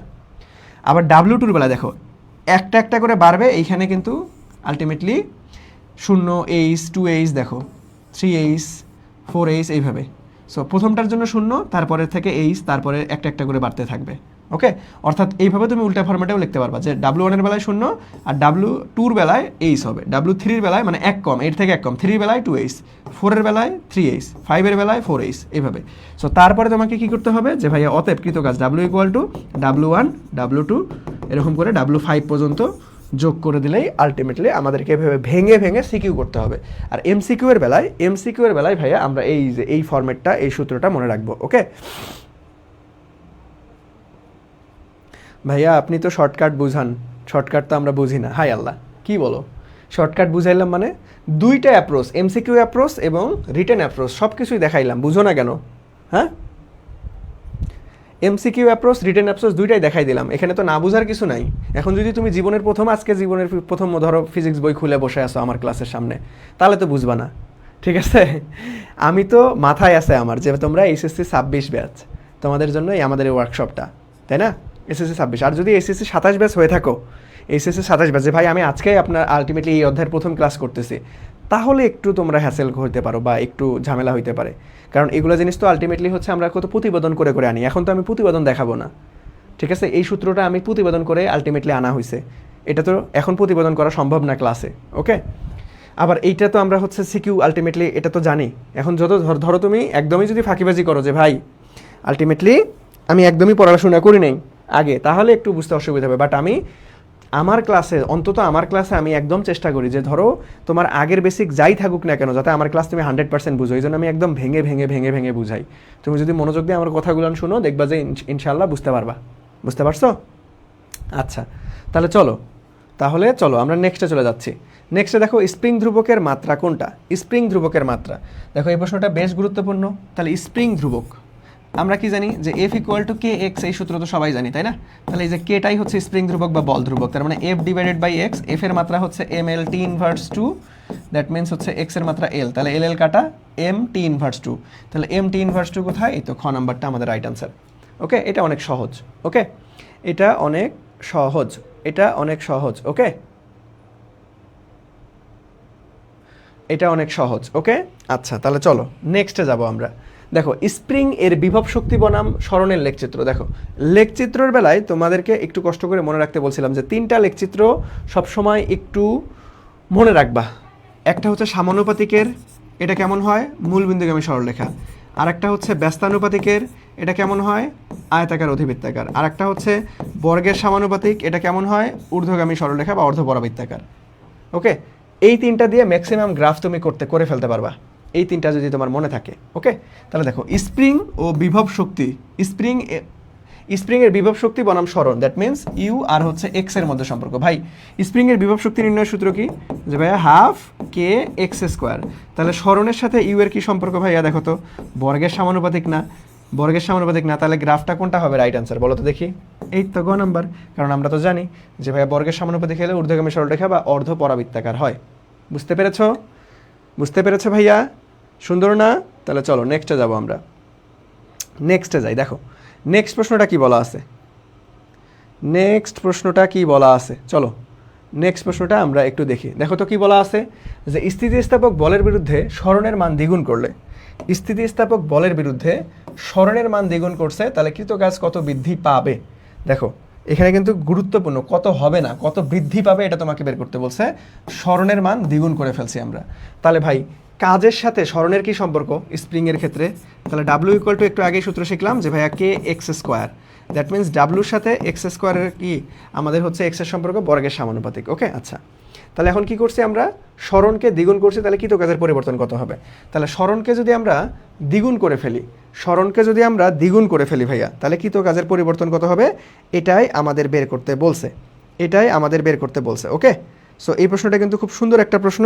তাহলে চলো দেখো এখান থেকে যদি আমরা একটু শর্ট ওয়েতে করবো, লাইন জাম্প করবো। দেখো তাহলে ডাব্লুর সাথে সরণের কি সম্পর্ক? বর্গের সমানুপাতিক। তাহলে সরণ কত গুণ করছে? দ্বিগুণ। তাহলে এক্স এর জায়গায় 2 বসাই দাও, তাহলে কত হলো? 4, 4 তাই না? 4 হয়ে গেছে। তাহলে দেখো এখন আমাদের এখানে 4 গুণ হয়েছে, তাহলে এখন আমাকে কি করতে হবে ভাইয়া? এখন আমাকে কি করতে হবে যে দেখো এইটা আমরা কি ধরলাম 4, তাহলে দেখো পার্সেন্টেজে আনলে 100% দ্বারা গুণ করতে হবে, তাহলে 400%। তাহলে কি 400%? না। 400% কি উত্তর হবে? না। দেখো কেন হবে না? যদি এখানে বলতো কত বৃদ্ধি পাবে, না বইলা যদি কত হবে বলতো, যদি বলতো কত হবে, তাহলে এই 400% উত্তর হইতো। তাহলে আলটিমেটলি বৃদ্ধি বললে কি হবে? যে ভাইয়া আদি অবস্থা থেকে আমাদেরকে শেষ অবস্থা মাইনাস আদি অবস্থা করতে হবে। তাহলে বৃদ্ধি, দেখো বৃদ্ধি মানে কি? যে ভাইয়া শেষে কত পেলাম? 400। আর যেহেতু পার্সেন্টেজে আছে, পার্সেন্টেজে আদিতে কত থাকে? পার্সেন্টেজে আদিতে অলওয়েজ 100% থাকবে, তাহলে এখান থেকে হয়ে যাবে তাহলে আমাদের 300%। তাহলে আমাদের ফ্যান্টাস্টিকভাবে ঘ নাম্বারটা রাইট আনসার। বুঝছো? দেখো আমরা কিন্তু বেশ কয়েকটা লাইন জাম্প করছি, বেশ কয়েকটা লাইন জাম্প করছি। ওকে ভাই অ্যান্সার 50, কোনটার অ্যান্সার 50? এটার অ্যান্সার 50, এটার অ্যান্সার 50 কেন রে? এটার অ্যান্সার 50 কেন? 50 হবে না বাবা, 50 হবে না, আমাদের 300 হবে। 350 কেমনে হয়? দেখো স্থিতিস্থাপক বলের বিরুদ্ধে সরণ দ্বিগুণ করছে, তাহলে এক্স এর মান দ্বিগুণ করছে, তাহলে কৃতকাজ কত বৃদ্ধি পাবে? তাহলে সরণ আর কৃতকাজের মধ্যে সম্পর্ক বর্গের সমানুপাতিক। তাহলে এই যে সরণের জায়গায় 2 বসাই দিয়েছি, তাহলে 2 2 4, তাহলে পার্সেন্টেজে আনতে হবে, তাহলে পার্সেন্টেজের জন্য 100% দ্বারা গুণ করছে, তাহলে 400 হইল। তাহলে এটা তো 400% অ্যান্সার হবে না, কারণ এটা যদি বলতো হবে, বৃদ্ধি বলছে, তাহলে বৃদ্ধির বেলায় ওই যে শেষ পজিশন, এই যে শেষ পজিশন থেকে আদিটা বাদ দিতে হবে। ওকে ওকে ওকে, বুঝতে পেরেছো? এটা আমরা লাইন জাম্প করে আনলাম। এখন যদি বলো যে ভাইয়া ভাইয়া, এখন যদি বলো যে ভাইয়া আমরা আরও ডিটেলস ভেঙে ভেঙে বুঝাই দেন, সো এইটাকে আমি ডুপ্লিকেট করি, চলো তাহলে বুঝতে পারবা। সো এটাকে যদি আমি একদম ডুপ্লিকেট করে ফেলি, দেখো কি হলো। সো দেখো এটাকে এখন ভেঙে ভেঙে যদি সমাধান করি, সো এই মুহূর্তে এসে তোমাদের কিন্তু লাইন জাম্প করা বুঝতে হবে, এই মুহূর্তে এসে লাইন জাম্প করা বুঝতে হবে। দেখো এখন আমি তোমাদেরকে একটু ভেঙে ভেঙে করাই দিই। কৃত কাজের সাথে সূত্র কি স্প্রিংয়ের, যে ভাইয়া হাফ কে এক্স স্কোয়ার। তাহলে দেখো এখন আমাকে W2 মান বের করতে হবে, কারণ এত স্মরণ ঘটাইছি। তাহলে কৃত কাজ তো আগের পজিশন না, কৃত কাজ পরিবর্তিত হয়ে কৃত কাজটা কত হবে সেটা বের করবো। তাহলে W2, তাহলে দেখো এখান থেকে ডাব্লুর সাথে কি সম্পর্ক ভাইয়া, এক্স এর সমানুপাতিক সম্পর্ক। তাহলে W2 divided by W1 equal to x2 divided by x1 তার উপরে হোল স্কোয়ার। ওকে, তাহলে অতএব W2 ইকুয়াল টু x2 মান কত রে, আগে ধরো x ছিল, পরে কি দ্বিগুণ করে ফেলছে, স্মরণ দ্বিগুণ করছে, তার মানে x2 মান হচ্ছে 2x তার উপরে হোল স্কোয়ার। তাহলে x কাটা, আর এখানে W1, আর W1 এর মান তো নাই, কিছু নাই, তাহলে মানে W1 কে W ধরি আমরা। তাহলে W2 ইকুয়াল টু কি লিখবো, দেখো 2 এর উপরে স্কোয়ার, তাহলে 2 2 4, এই যে W, ওই যে আমরা যেটা একবারই শর্টকাটে করছিলাম যে 4 আসছিল। ওকে, তাহলে এটা W2 হয়েছে। তাহলে এখন আমাকে কি করতে হবে ভাইয়া, এটা হচ্ছে পরিবর্তিত কাজ, পরিবর্তিত আমরা কাজ কত পাইলাম, তাহলে কাজের বৃদ্ধির পরিমাণ বের করতে হবে আমাকে।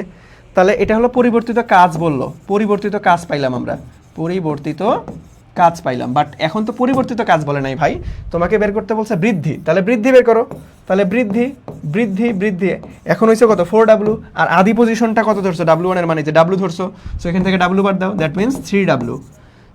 ওকে, এখন তো ভাই অপশন আবার পার্সেন্টেজে আছে, তাহলে যে কোনো সংখ্যাকে পার্সেন্টেজে নিয়ে যেতে গেলে কি করতে হয়, জাস্ট 100 দ্বারা গুণ করে দিতে হয় 100%। তাহলে এখানে কত হবে 300%। So there is our right answer, বুঝছো? সো তোমাকে লাইন জাম্প করা শিখতে হবে। দেখো এটা আমি লাইন জাম্প করে, দেখো জাস্ট 2-3টা লাইনেই উত্তর আনছি। সো এই শেষ মুহূর্তে এসে তোমাকে লাইন জাম্প করা বুঝতে হবে। তুমি যদি এখন ভাবো যে ভাই আমি এরকম ভেঙে ভেঙে ভেঙে ভেঙে সমাধান করব, তাহলে সময় লাগবে, বুঝছো? এখন একটু লাইন জাম্প করা শিখতে হবে তোমাদের, এখন একটু লাইন জাম্প করা শিখতে হবে। নেক্সটে আসি আমরা, চলো দেখো নেক্সটে কি বলছে। এই যে এটাও পার্সেন্টেজের ম্যাথ, দেখো দুইটার একরকম না, কিন্তু ভালো মতো একটু বোঝার চেষ্টা করো যে একটি বস্তুর রৈখিক ভরবেগ কত দেওয়া আছে 50%। একটা বস্তুর রৈখিক ভরবেগ 50% বৃদ্ধি করলে গতিশক্তি কত বাড়তে পারবে।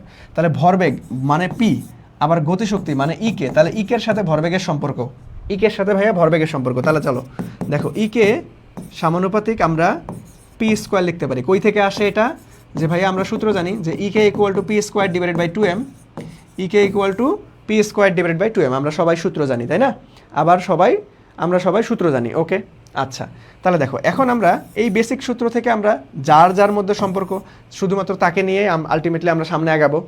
সো দেখো আমাদের ইকের সাথে পি এর সম্পর্ক, তাহলে আমাকে বের করতে বলছে যে ভাই গতিশক্তি কত হবে। তাহলে গতিশক্তি, তাহলে চলো এই যে ইকে, ওই যে এখন লাইন জাম্প করবো, তাহলে এখন আমরা কি করছে, ভরবেগ 50% বাড়াইছে ভাই, এখন তো দ্বিগুণ তিনগুণ কিচ্ছু বলে নেই, 50% মানে কি, চলো একটু ভেঙে ভেঙে করাই দিই।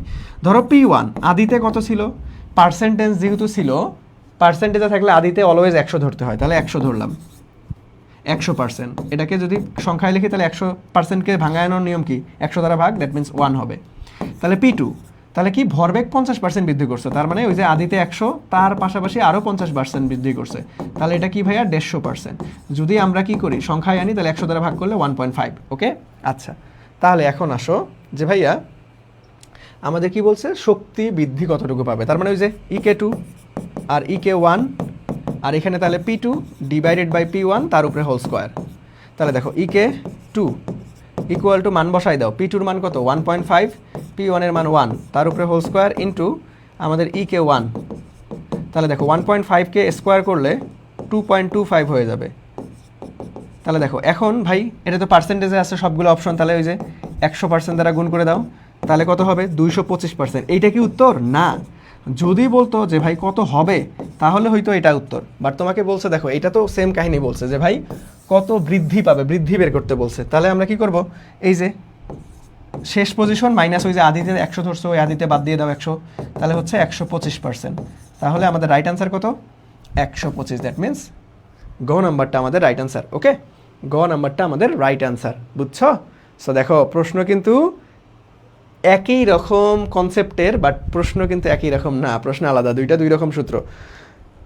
আমাদের হাফ কে এক্স স্কোয়ার সঞ্চিত শক্তি বা বিভব শক্তি স্প্রিংয়ের, আবার এখানে আমরা রৈখিক ভরবেগের সাথে গতিশক্তির সম্পর্ক EK equal to P square divide by 2m।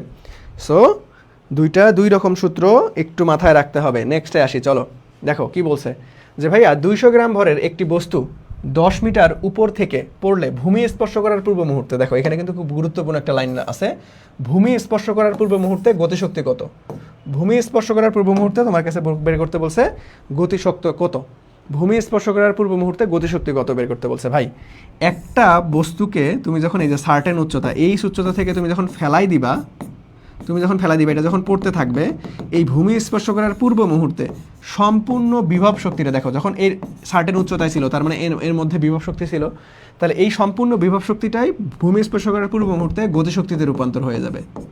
ঠিক আছে, সো দ্যাটস ওয়াই আমরা এখানে গতিশক্তি ইকুয়াল টু mgh লিখতে পারবো।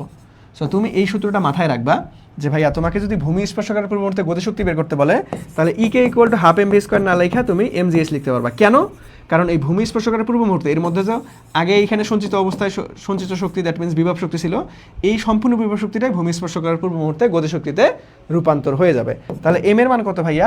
এম এর মান 200 গ্রাম, তাহলে এটাকে 1000 দ্বারা ভাগ করো, তাহলে 0,000 কাটা, দ্যাট মিনস 0.2, 9.8। আর এইচ এর মান কত ভাইয়া দেখো তো, ওই যে 10 মিটার উচ্চতা, দ্যাট মিনস এটাকে তুমি ক্যালকুলেট করো, যা আসবে তাই উত্তর। ওকে, এটাকে আমরা যদি ক্যালকুলেট করি, আমাদের যা আসবে তাই মূলত আমাদের রাইট অ্যান্সার। সো এটাকে যদি আমরা ক্যালকুলেট করি তাহলে আমরা পেয়ে যাব যে ভাইয়া 19.6, দ্যাট মিনস 19.6। ক নাম্বারটাই আমাদের রাইট অ্যান্সার চলে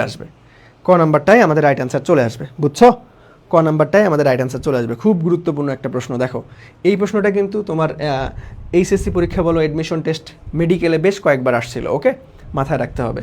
সো আমরা নেক্সটে আসি। দেখো যে ভাইয়া 30 মিটার উচ্চতা থেকে একটি বস্তুকে বিনা বাধায় পড়তে দিলে কত নিম্নতায়, এই যে বাবা এইখানে একটা কথা আছে, কত উচ্চতায় বলা নাই, বলা আছে কত নিম্নতায়। ওকে, বিভব শক্তি গতিশক্তির দ্বিগুণ হবে, গতিশক্তি বিভব শক্তির দ্বিগুণ হবে।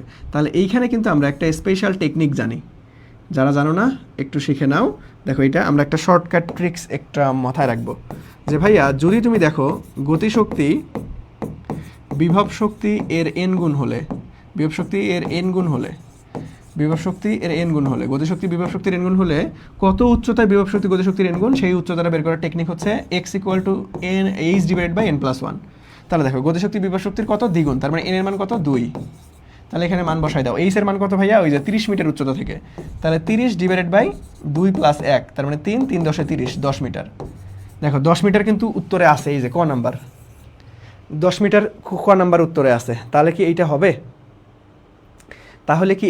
ভাইয়া বলো তো দেখি, 10 মিটার কি উত্তর হবে? 10 মিটার কি উত্তর হবে? বলো 10 মিটার কি উত্তর হবে? 10 মিটার কিন্তু উত্তর হবে না। কারণ কি? যদি বলতো কত উচ্চতায়, দেখো যদি বলতো কত উচ্চতায়, আমরা কিন্তু এটা উচ্চতায় বের করছি, কত উচ্চতায়, তাহলে 10 মিটার হইতো। আমাদের প্রশ্নে দেখো এখানে একটা ঝামেলা দিয়ে রাখছে, নিম্নতায় বলছে। দেখো এটা সিলেট বোর্ডতে এসে আসা প্রশ্ন, খুব সুন্দর একটা প্রশ্ন, নিম্নতায় দিয়ে রাখছে। সো নিম্নতায় হইলে কি হবে ভাইয়া? নিম্নতায় হইলে কি হবে বলো তো দেখি, নিম্নতায় হইলে এই যে আমাদের বেসিক থেকে এই মেইন উচ্চতা থেকে ওইটা অ্যান্সার বাদ দিতে হবে, তাহলে 30 মাইনাস, এখন তাহলে আমরা নিম্নতায় বের করব,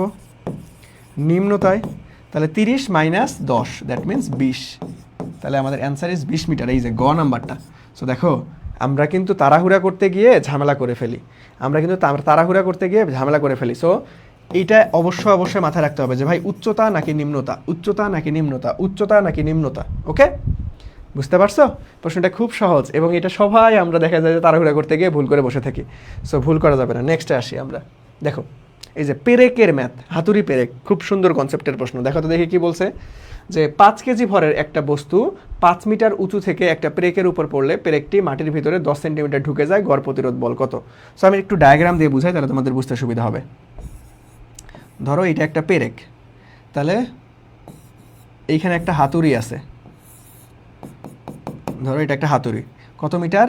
এইটা হচ্ছে 5 মিটার উপর থেকে এর উপরে জাস্ট পড়ে গেছে, তাহলে পেরেকটা কি অবশ্যই মাটিতে গেঁথে যাবে।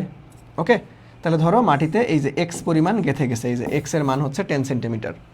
ওকে, এক্স পরিমাণ গেঁথে গেছে, তাহলে এখন গড় প্রতিরোধ বল বের করতে হবে। তাহলে দেখো ভাই কোনো একটা বস্তু সার্টেন উচ্চতায় থাকা মানে কি ওর মধ্যে সঞ্চিত অবস্থায় বিভব শক্তি থাকবে, তাহলে mgh থাকবে।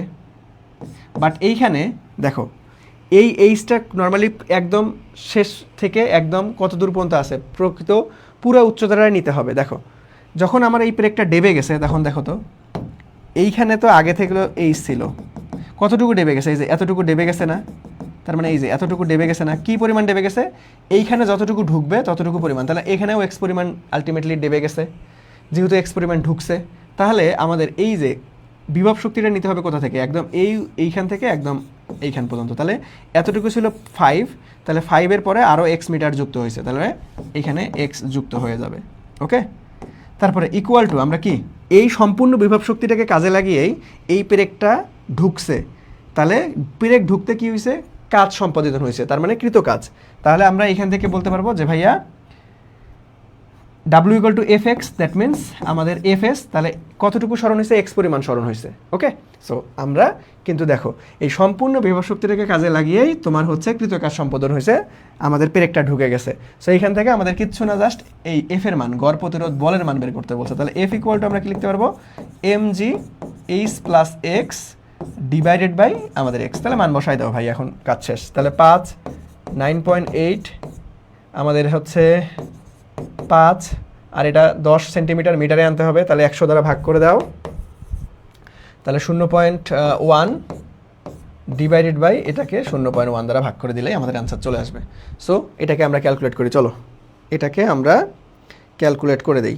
এটাকে আমরা কি করব ভাই, ক্যালকুলেট করে দিব। সো আমাদের কত আসতেছে, যে 49 গুণন আমাদের হচ্ছে 5.1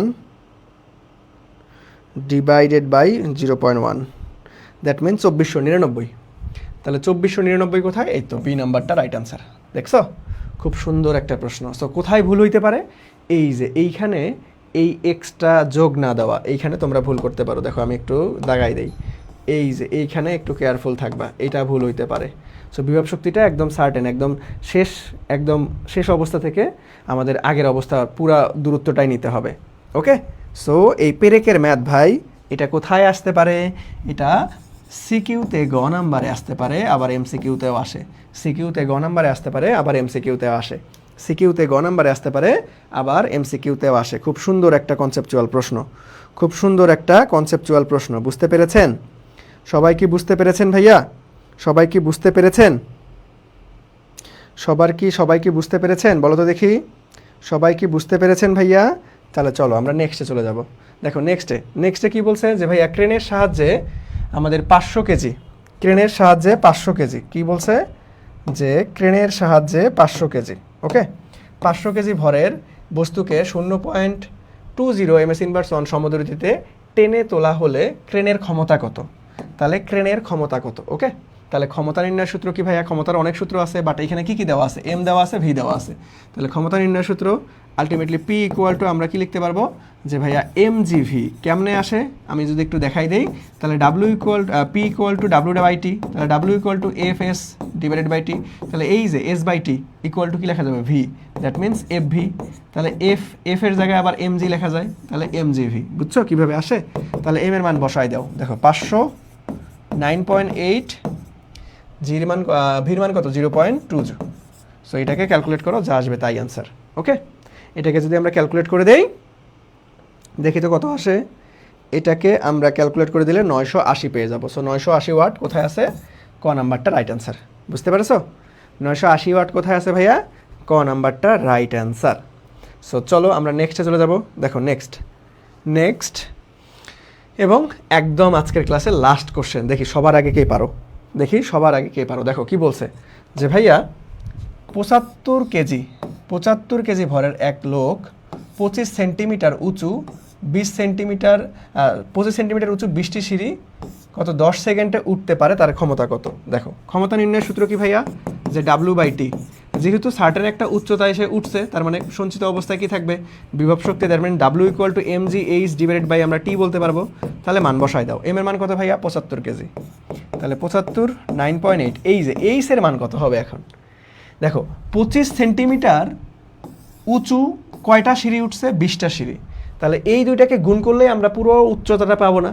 তাহলে 25 সেন্টিমিটারকে তোমাকে আগে মিটারে আনতে হবে, তাহলে এটাকে 100 দ্বারা ভাগ করো, তাহলে 0.25 ইন্টু আমাদের কত 20টা সিঁড়ি উঠছে, ঠিক আছে, 20টা সিঁড়ি গুণ করে দিলাম, তারপরে ডিভাইডেড বাই টি, টির মান কত ভাই, ওই যে 10 সেকেন্ডে, তাহলে এটাকে জাস্ট ক্যালকুলেট করো, অ্যান্সার চলে আসবে। এটাকে জাস্ট ক্যালকুলেট করো, অ্যান্সার চলে আসবে ভাইয়া। সো চলো ক্যালকুলেট করে দেই। দেখো এটা কিন্তু বেশ সহজ একটা প্রশ্ন, কনসেপ্টুয়ালি, যে 20টা সিঁড়ি সংখ্যা যখন দেওয়া থাকবে তাহলে কত সেন্টিমিটার উঁচু, এত সেন্টিমিটার, তাহলে এই দুইটাকে গুণ করে দিবা, তাহলে উচ্চতাটা চলে আসবে যে ভাই কতটুকু উচ্চতা সে উঠছে। তাহলে দেখো এটাকে যদি আমরা গুণ করি যে ভাইয়া 75 কত আসতেছে, 75 গুণন 9.8 গুণন 0.25 গুণন আমাদের 20 না, হ্যাঁ 20টা সিঁড়ি, ডিভাইডেড বাই কত ভাইয়া 10, ডিভাইডেড বাই 10, তাহলে আমাদের কত চলে আসতেছে 367 দশমিক সামথিং। তাহলে 367 দশমিক সামথিং, এই নাম্বারটা আমাদের রাইট অ্যান্সার, বুঝছো? এই নাম্বারটা আমাদের রাইট অ্যান্সার, এই নাম্বারটা আমাদের রাইট অ্যান্সার। সো এই ধরনের প্রবলেমগুলো খুবই খুবই খুবই গুরুত্বপূর্ণ। ওকে, সো আজকের ক্লাসটাতে আমরা যত গুরুত্বপূর্ণ টপিকগুলান ছিল একদম ধরে ধরে প্রত্যেকটার আমি তোমাদেরকে দেখিয়ে দেওয়ার চেষ্টা করেছি। ওকে, সো আজকের ক্লাসের উপস্থিতি অনেক কম, আমি কারণটাও বুঝতে পারছি, যে কারণ হচ্ছে তোমরা অনেকেই ঈদের ছুটিতে বাসায় চলে গেছো, অথবা হচ্ছে মানে একদম পরিবারের সাথে আসো পড়াশোনার বাইরে। সো যেহেতু আমরা রুটিন অনুযায়ী ক্লাস দিয়েছিলাম, তোমাদেরকে কমিটমেন্ট দিয়েছিলাম, সো ফ্রি ক্লাস বলে যে আমরা ক্লাস নিব না, বিষয়টা এমন না। সো আমি আমার দায়িত্বের জায়গা থেকে যে না, আলটিমেটলি পোলাপাইনদের কথা দেওয়া আছে, রুটিন প্রকাশ করা আছে, সো আলটিমেটলি ক্লাসটা নিতে হবে। সো এই রেসপন্সিবিলিটির জায়গা থেকে নর্মালি আমি ক্লাসটা বাদ দিই নেই, ঠিক আছে? সো তোমরা যারা পরবর্তীতে ক্লাসটা দেখবা অবশ্যই মনোযোগ দিয়ে দেখবা, প্রত্যেকটা গুরুত্বপূর্ণ প্রশ্নগুলো আমরা খুব সুন্দরভাবে দেখাই দিচ্ছি ক্লাসে। সো যারা একটু দেরিতে আসছো, ক্লাসটা রেকর্ড থাকবে, আগের অংশ অবশ্যই দেখবা। সো আজকে আর বেশি কথা না বাড়াই, কারণ তোমরা অনেকেই হচ্ছে আলটিমেটলি সবাই মোটামুটি ঈদের আমেজ চলে আসছে মনের মধ্যে। সো আমি আর সময় নষ্ট করব না। সো তোমাদের সাথে ঈদের পর আমরা একদম পূর্ণাঙ্গ রুটিন দিব, আর একটা নতুন রুটিন, কারণ আমরা ঈদের আগের পর্যন্ত তোমাদের ফ্রি ক্লাসের রুটিনটা দিয়েছিলাম, ঈদের পরে ফ্রি ক্লাসের রুটিনটা প্রকাশ করে দিব। সো ইনশাআল্লাহ আমরা ঈদের পরে আমরা নতুন উদ্যমে পড়াশোনা শুরু করে দিব। বিশেষ করে এইচএসসি 26 ব্যাচ যারা আসো ভাই, অবশ্যই ক্লাসগুলো করবা। তুমি যদি ক্লাস কোয়ালিটি কীরকম চেক করতে চাও, অলরেডি আমার ফিজিক্সের 3টা ক্লাস হয়েছে। সো 3টা ক্লাস কইরো, তুমি বুঝতে পারবা যে আচ্ছা ক্লাসে উপকার হবে কি হবে না। আমি পুরো সকল প্রশ্ন ব্যাংক অ্যানালাইসিস করে, সকল বোর্ড কোয়েশ্চেন অ্যানালাইসিস করে ক্লাসগুলো নিচ্ছি। আমি 100% তোমাকে কথা দিচ্ছি, ইনশাআল্লাহ এই ক্লাসগুলো তোমার বোর্ড পরীক্ষায় জিপিএ 5 পাইতে অন্যদের তুলনায় তোমাকে এক ধাপ এগিয়ে দিবে ইনশাআল্লাহ। ওকে, তাহলে সবাই ভালো থাকো, সুস্থ থাকো, অগ্রিম ঈদ মোবারক, সবাইকে ঈদের শুভেচ্ছা। সো যারা রংপুর বাসা আসতো, সো আমার হোম টাউন রংপুরে, আমি ইনশাল্লাহ কালকে হচ্ছে বাসায় চলে যাব। সো সবাই চলে আসিও রংপুরে, দাওয়াত থাকলো। সো আজকে এই পর্যন্তই, সবাইকে অগ্রিম ঈদের শুভেচ্ছা, ঈদ মোবারক, আল্লাহ হাফেজ, আসসালামু আলাইকুম, টাটা।